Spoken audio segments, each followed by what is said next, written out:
Looking like an old professor, he was King Edward the Confessor. Despite the depredations of all the Viking nations, he was the English king. His mother's dad was a Norman duke, and she later married King Canute, at whose hands Edward's brother died, the late King Edmund Ironside. He was the English king.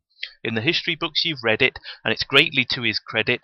His reign passed off so peacefully in the blood-soaked 11th century. He was the English king.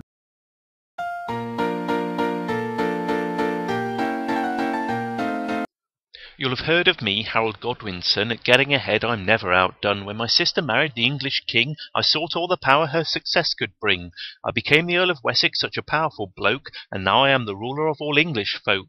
With no heir apparent, King Edward died, so the Anglo-Saxon nobles gathered to decide who could save them from Duke William, who should rule the realm, who was rich and powerful and would not be overwhelmed. Those Saxon earls agreed that I should take the helm, and now I am the ruler of the English realm.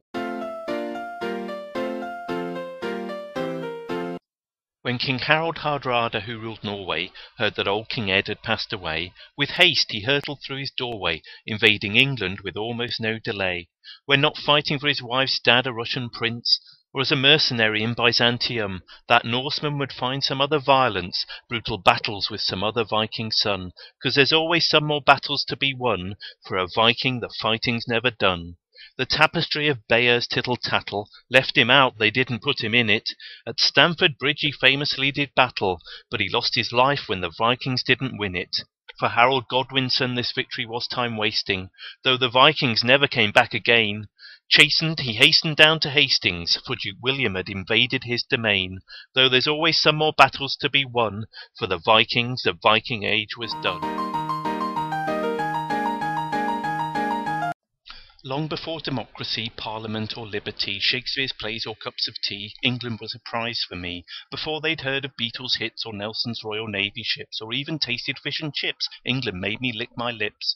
Then as now it is a fact the English have what others lack, a propensity to pay their tax, they are such law-abiding chaps. Yes, England's farm economy and legal self-sufficiency, it was the very model of medieval tax efficiency.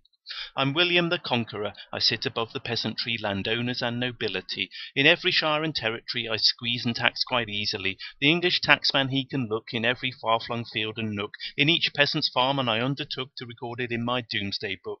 I came here with my Norman horde of knights and lords from near abroad. I've conquered England shore to shore, and now I want my just reward. I've fought and crushed, pursued, replaced, and nearly always overawed. I am the very model of the ruthless feudal overlord.